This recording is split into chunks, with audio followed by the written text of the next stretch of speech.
में होगी खोट तो भगवान करेंगे चोट। भगवान हमारी सुन नहीं रहे, ज़्यादातर लोगों की ऐसी शिकायत होती है। इस पर चिंतन ही नहीं करते कि आखिर क्यों मेरी नहीं सुन रहे। ऐसा तो हो नहीं सकता किसी के साथ कि उसकी कभी कोई प्रार्थना ना सुनी हो भगवान ने। तो जब पहले सुनी थी तो आज क्यों नहीं सुन रहे? यही तो गौर करने की बात है।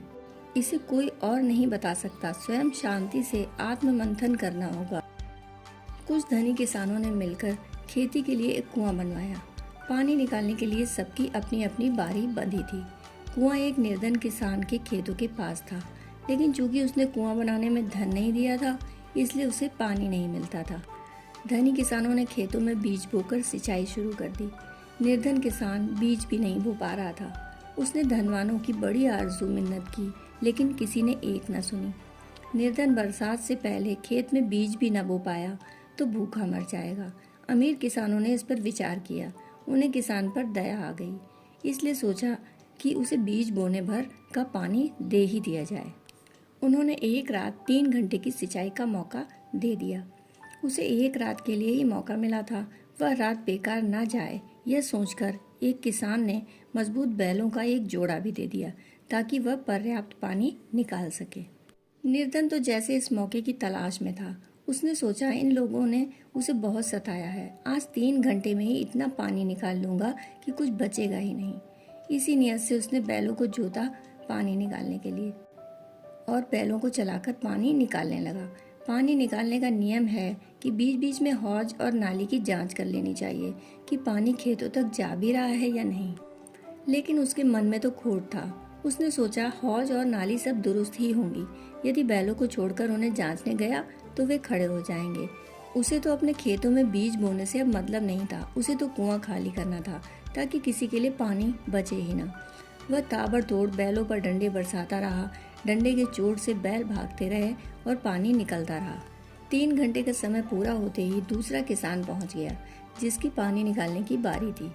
कुआं दूसरे किसान को देने के लिए इसने बैल खोल लिए और अपने खेत देखने चला। वहां पहुंचकर वह छाती पीट कर रोने लगा।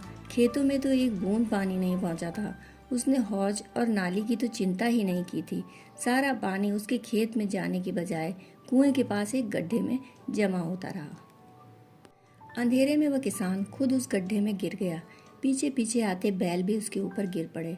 वह चिल्लाया तो दूसरा किसान भागकर आया और उसे किसी तरह निकाला। दूसरे किसान ने कहा, परोपकार के बदले नीयत खराब रखने की यही सजा होती है। तुम कुआं खाली करना चाहते थे, यह पानी तो रिसकर वापस कुएं में चला जाएगा, लेकिन तुम्हें अब कोई फिर कभी ना अपने बैल देगा ना कुआं। तृष्णा यही है।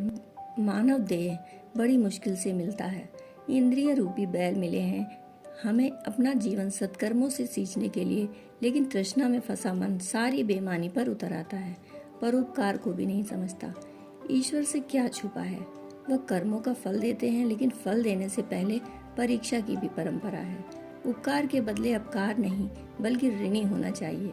तभी प्रभु आपको इतना क्षमतावान बनाएंगे कि आप किसी पर उपकार का सुख ले सकें। जो कहते हैं कि लाख जतन से भी प्रभु कृपालु नहीं हो रहे, उन्हें विचारना चाहिए कि कहीं उनके कर्मों में कोई ऐसा दोष तो नहीं जिसकी वह किसान की तरह अनदेखी कर रहे हैं और भक्ति स्वीकार नहीं हो रही। कहानी सुनने के लिए आपका बहुत बहुत आभार।